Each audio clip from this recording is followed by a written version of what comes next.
بسم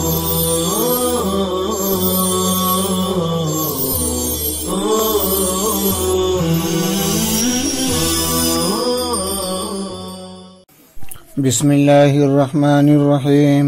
ثم ضرب مثلا للحق والباطل فقال أعوذ بالله من الشيطان الرجيم أنزل تعالى من السماء ماء مطرا فسالت أودية بقدرها بمقدار ملئها فاحتمل السيل زبدا رابيا عاليا عليه وهو ما على وجهه من قزر ونحوه ومما يوقدون بالتاء والياء عليه في النار من جواهر الأرض كالذهب والفضة والنحاس وابتغاء طلب حلية زينة أو متاع ينتفع به كالأواني إذا أصيبت زبد مثله أي مثل زبد السيل وهو خبثه الذي ينفيه الكير كذلك المذكور يضرب الله الحق والباطل أي مثلهما فأما الزبد من السيل وما أوقد عليه من الجواهر فيذهب جفاء باطلا مرميا به وأما ما ينفع الناس من الماء والجواهر فيمكث يبقي في الأرض زمانا كذلك الباطل يزمحل وينمحق وإن على الحق في بعض الأوقات والحق ثابت باق كذلك المذكور يبين الله الأمثال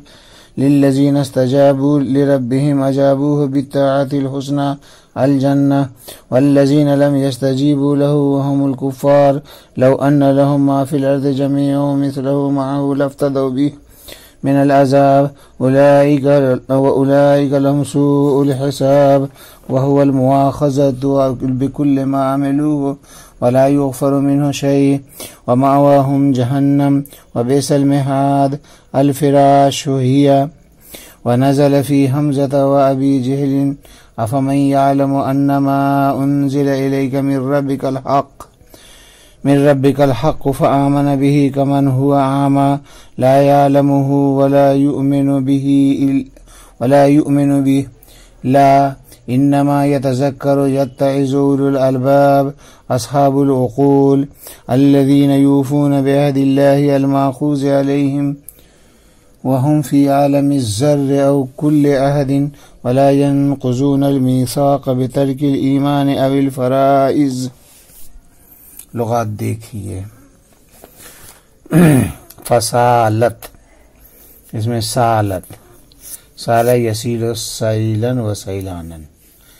واحد مؤنث غائب کا صیغہ ہے. سیلان مصدر ہے، اس کے معنی بہنا. اودیہ یہ وادن کی جمع ہے، تشریح کے ذیل میں یہ لفظ آ گیا ہے. فاحتمل احتمل یحتمل احتمال باب افتعال سے اٹھانا لادنا. السیل پانی سیلاب. زبدن پانی کے اوپر کا کچڑا. رابین یہ اس میں فاعل ہے سمیع سے. ربون بلند ہونا بڑھنا. ہیلیا کے معنی ہے زیور جمع حلن. جفا جھاگ کوڑا کرکٹ. المہاد فرش بستر. امہدہ لا ينقضون الميثاق. لا ينقضون فعل مضارع سے کا جمع مذکر غائب ہے نصرہ سے. عہد توڑنا. میثاق کے معنی عہد ہے، جمع مواثیق آتی ہے. پھر اللہ تبارک تعالیٰ نے حق و باطل کی مثال بیان کی. چنانچہ فرمایا کہ اللہ تعالیٰ نے آسمان سے بارش برسائی تو ندی نالے بہہ پڑے اپنے مقدار کے برابر، یعنی بھر کر کے. پانی نے اپنے اوپر جھاگ کو اٹھا لیا، اور یہ زبدن اس کچرے کو کہتے ہیں کہ جو پانی کے اوپر آ جائے. کچرے وغیرہ کو کہتے ہیں جو پانی کے اوپر آ جائے. اور جو دھات تپائے جاتے ہیں پانی کے اوپر، زمین سے حاصل شدہ دھات جیسے سونا، چاندی، تانبے، زیور یا سامان، ایسا سامان بنانے کے غرض سے کہ جس سے نفع حاصل کیا جائے، جیسے برتن جب اس کو پگھلایا جاتا ہے تو اسی کے مثل اس پر بھی جھاگ ہوتا ہے، یعنی پانی کے جھاگ کی طرح، اور وہ یعنی زبد دھات کا میل کچیل ہے جس کو بھٹی دور کرتی ہے۔ اسی طریقے سے جیسا کہ ماقبل میں ذکر ہوا، اللہ تبارک تعالیٰ حق و باطل کی مثال بیان فرماتا ہے۔ بہرحال پانی اور تپائے گئے دھات کا جھاگ تو وہ خشک ہو کر ختم ہو جاتا ہے، یعنی بالکل مٹ جاتا ہے، پھینک دینے جانے کے لائق ہو جاتا ہے، اور جس پانی اور دھات سے لوگ فائدہ اٹھاتے ہیں تو وہ زمین کے اندر باقی رہتا ہے لمبی مدت تک۔ اسی طریقے سے باطل مزمحل ہو جاتا ہے، ختم ہو جاتا ہے، مٹ جاتا ہے، اگرچہ وہ حق پر کسی وقت غالب آ جائے اور حق باقی رہتا ہے۔ اسی طریقے سے جیسا کہ ماقبل میں آیا، اللہ تبارک تعالیٰ مثالیں بیان کرتا ہے ان لوگوں کے لیے جنہوں نے اپنے رب کے حکم کو قبول کیا، طاعت کے ذریعے جنت ہے، اور وہ لوگ جنہوں نے قبول نہ کیا یعنی کفار، اگر ان کے پاس وہ تمام چیزیں ہو، وہ تمام زمین کے خزانے ہوں، زمین کے تمام خزانے ہوں اور اس کے برابر مزید ہو، تو بھی لفتدوا بہ، اس کے ذریعے عذاب جہنم سے اپنے آپ کی رہائی کرا لیں گے، چھڑا لیں گے، اور انہی لوگوں کے لیے برا حساب ہے،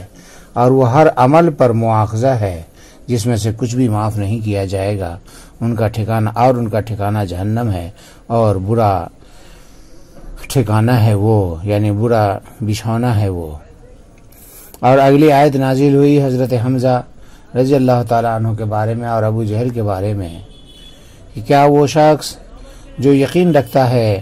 کہ یہ قرآن تیرے پروردگار کی جانب سے نازل ہوا ہے، جو قرآن تیرے پروردگار کی جانب سے نازل ہوا ہے وہ حق ہے، پھر اس پر ایمان رکھتا ہے، اس شخص کی طرح ہو سکتا ہے جو کہ اندھا ہے، جو اس پر یقین نہیں رکھتا ہے اور اس پر ایمان بھی نہیں رکھتا ہے؟ نہیں، برابر نہیں ہو سکتا۔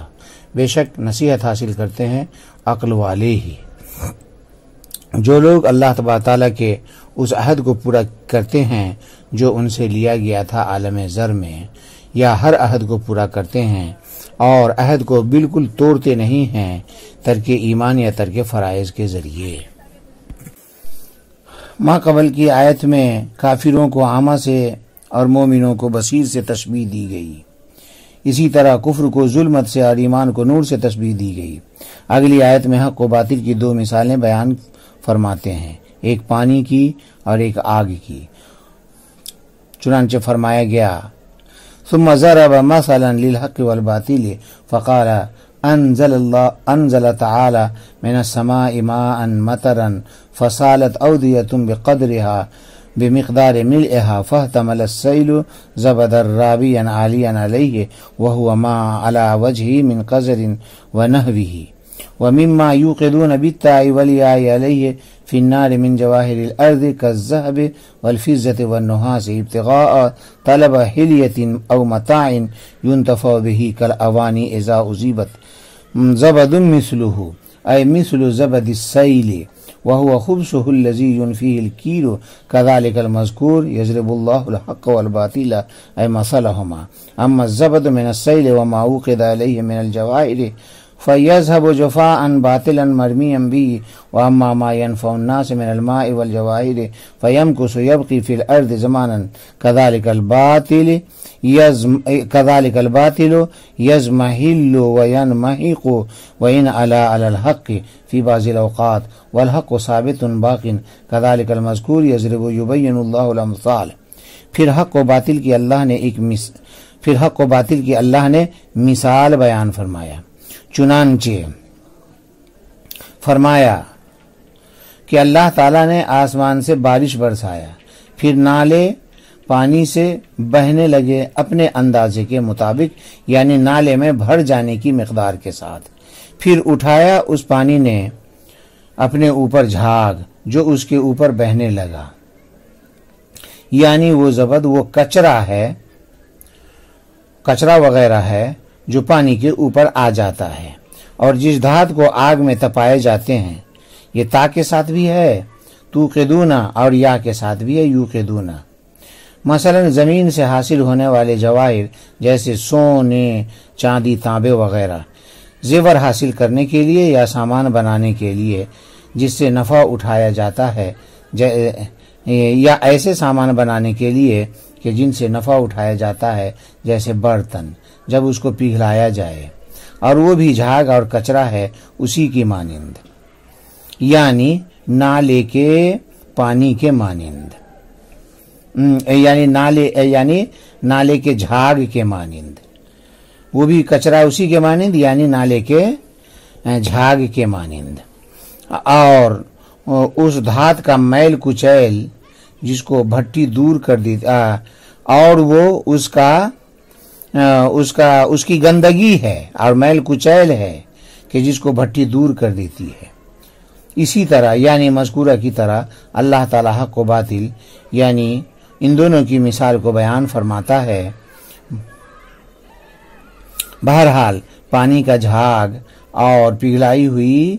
دھات کا میل کچیل تو وہ ناکارہ ہو کر ختم ہو جاتے ہیں، یعنی بیکار سمجھ کر پھینک دیے جاتے ہیں، اور لوگوں کے واسطے نفع کی چیز یعنی پانی اور دھات تو وہ زمین پر ایک زمانے طویل تک باقی رہ جاتا ہے۔ اسی طرح باطل کمزور ہو کر مٹ جاتا ہے، اگرچہ حق پر کچھ اوقات کے لیے بظاہر غالب نظر آتا ہے، اور حق ثابت اور باقی رہ جاتا ہے۔ ایسا ہی مذکورہ مثال کی طرح اللہ تبارک تعالیٰ مثالیں بیان فرماتا ہے۔ یہاں پر اودیہ یہ وادین کی جمع ہے، بمانے نہر، نالے، یعنی وہ جگہیں جہاں پانی کثرت سے بہتے ہیں، اور یہاں سالت کی نسبت جو اودیہ کی طرف کی گئی ہے یہ مجاز عقلی ہے، من قبیل اسناد الشیء مکانی ہی، ورنہ تو اصل ہے فسال الماء فی الاودیہ۔ اور الزبد اس جھاگ کو کہتے ہیں جو پانی کے اوپر ظاہر ہوتا ہے، یا اس جھاگ کو کہتے ہیں جو ہانڈی کے جوش مارنے کے وقت اوپر آ جاتا ہے۔ مثال اول کا حاصل یہ ہے کہ یہاں پر دو چیزیں ہیں، ایک مائع خالص، دوسرے میل کچیل اور جھاگ۔ حق مثل خالص پانی کے ہے اور باطل مثل جھاگ کے ہے۔ جس طرح پانی نفع بخش ہوتا ہے اور مطلوب ہوتا ہے، اسی طرح حق نفع بخش ہوتا ہے اور مطلوب ہوتا ہے۔ جس طرح جھاگ اور میل کچیل بے فائدہ ختم ہونے والا ہوتا ہے، اسی طرح باطل بے فائدہ اور ختم ہونے والا ہوتا ہے۔ اور جس طرح وقتی طور پر جھاگ اور میل کچیل پانی کے اوپر آ جاتا ہے، پھر انجام کے اعتبار سے پانی ہی باقی رہتا ہے اور جھاگ کا نام و نشان ختم ہو جاتا ہے، اسی طرح وقتی طور پر باطل کبھی حق کے اوپر آ جاتا ہے، بظاہر باطل کا غلبہ نظر آتا ہے، لیکن انجام کے اعتبار سے حق ہی باقی رہتا ہے اور باطل کا نام و نشان ختم ہو جاتا ہے، باطل بالکل مٹ جاتا ہے۔ اور دوسری مثال کا حاصل یہ ہے کہ یہاں پر بھی دو چیزیں ہیں، ایک اصلی دھات یعنی سونا چاندی وغیرہ، دوسرے اس کے میل کچیل، لہذا حق مثل دھات یعنی سونا چاندی کے ہے اور باطل ان کے میل کچیل کی طرح ہے۔ تو جس طرح اصلی دھات یعنی سونا چاندی وغیرہ نفع بخش ہوتا ہے اور مطلوب ہوتا ہے، اسی طرح حق بھی نفع بخش اور مطلوب ہوتا ہے۔ جس طرح میل کچیل وغیرہ بے فائدہ اور ختم ہونے والا ہوتا ہے، اسی طرح باطل بھی بے فائدہ اور ختم ہونے والا ہوتا ہے۔ جس طرح میل کچیل وقتی طور پر دھات کے اوپر پگھلانے اور آگ پر تپانے کے وقت آ جاتا ہے اور وہ دھات نیچے رہ جاتا ہے، اور یہ میل کچیل اوپر آ جاتا ہے، اسی طرح وقتی طور پر باطل بھی کبھی حق کے اوپر آ جاتا ہے، بظاہر باطل کا غلبہ نظر آتا ہے، لیکن انجام کے اعتبار سے حق ہی باقی رہتا ہے اور باطل نیست و نابود ہو جاتا ہے۔ جس طرح پانی مثال اول میں اور اصلی دھات مثال ثانی میں باقی رہتا ہے اور جھاگ اور میل کچیل بالکل ختم اور نیست و نابود ہو جاتا ہے، اسی طرح حق باقی رہتا ہے اور باطل بالکل مٹ جاتا ہے اور نیست و نابود ہو جاتا ہے، ختم ہو جاتا ہے۔ آگے بیان فرمایا گیا للذین استجابوا لربهم اجابوه بالطاعة الحسنى الجنہ والذین لم يستجیبوا له وهم الكفار لو ان لهم ما في الارض جميعا ومثله معه لافتدوا به من العذاب اولئک لهم سوء الحساب وهو المؤاخذة بكل ما عملوه ولا يغفر منه شيء ومأواهم جهنم وبئس المہاد الفراش الہیہ۔ ان لوگوں کے واسطے جنہوں نے اپنے رب کے حکم کو قبول کیا، یعنی طاعت کے ذریعے قبول کیا، ان کے واسطے حسنہ یعنی جنت ہے، اور جن لوگوں نے اللہ کے حکم کو بذریعہ طاعت قبول نہ کیا اور وہ لوگ کفار ہیں، اگر بالفرض ان کے لیے روئے زمین کے سارے مال و متاع حاصل ہو جائیں اور اس کے ساتھ مزید اسی کے برابر اور بھی حاصل ہو جائیں تو ضرور وہ اس کے بدلے عذاب آخرت سے اپنی جان چھڑانے کے واسطے دینے کو آمادہ ہو جائیں گے۔ انہی لوگوں کے واسطے برا حساب ہے، یعنی ہر عمل پر مواخذہ ہوگا اور اس میں سے کچھ بھی معاف نہ کیا جائے گا، اور ان کا ٹھکانہ جہنم ہوگا، اور برا ٹھکانہ یعنی برا بچھونا ہے وہ۔ یہاں پر دیکھو للذین استجابوا خبر مقدم ہے اور الحسنى مبتدا مؤخر ہے، اسی طرح آگے والذین لم یستجیبوا لہ مبتدا ہے جس کی آگے 3 خبریں لائی گئی ہیں۔ نمبر 1 لو ان لہم، نمبر 2 اولئک لہم، نمبر 3 ومأواہم جہنم۔ اور سوء حساب میں صفت کی اضافت موصوف کی طرف ہے العذاب السوء، جس کا معنی یہ ہے کہ ہر چھوٹے بڑے عمل پر مواخذہ ہونا،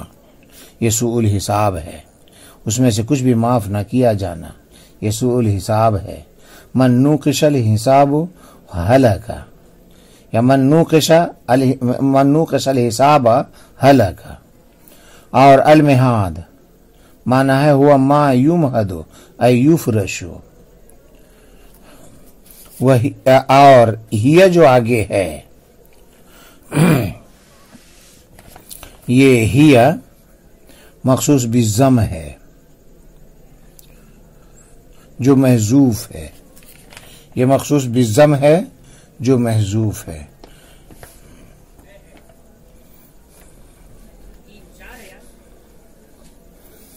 مطلب اس آیت کریمہ کا یہ ہے کہ ایمان اور عمل صالح اختیار کرنے والوں کے واسطے دنیا اور آخرت کی بھلائی ہے، یعنی ان کے واسطے جنت مقرر ہے،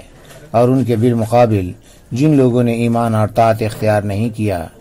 یعنی کفار، ان کا انجام بہت ہی برا ہوگا،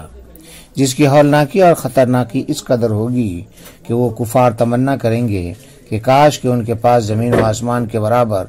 دوہرے خزانے ہوتے تو بھی اس شدید اور مدید عذاب سے رہائی کے بدلے میں دے دیتے اور اپنی جان کو اس عذاب سے بچا لیتے، لیکن یہ تمنا کہاں پوری ہونے والی ہوگی؟ ان کا حساب بھی بہت سخت ہوگا کہ ہر عمل پر مواخذہ ہوگا، کچھ بھی معافی نہ ہوگی، اور انجاماً سب جہنم میں ڈھکیل دیے جائیں گے جو بہت بری جگہ ہے، اعاذنا اللہ۔ آگے فرمایا گیا وَنَزَلَ فِي حَمْزَةَ وَأَبِي جَهْلٍ أَفَمَن يَعْلَمُ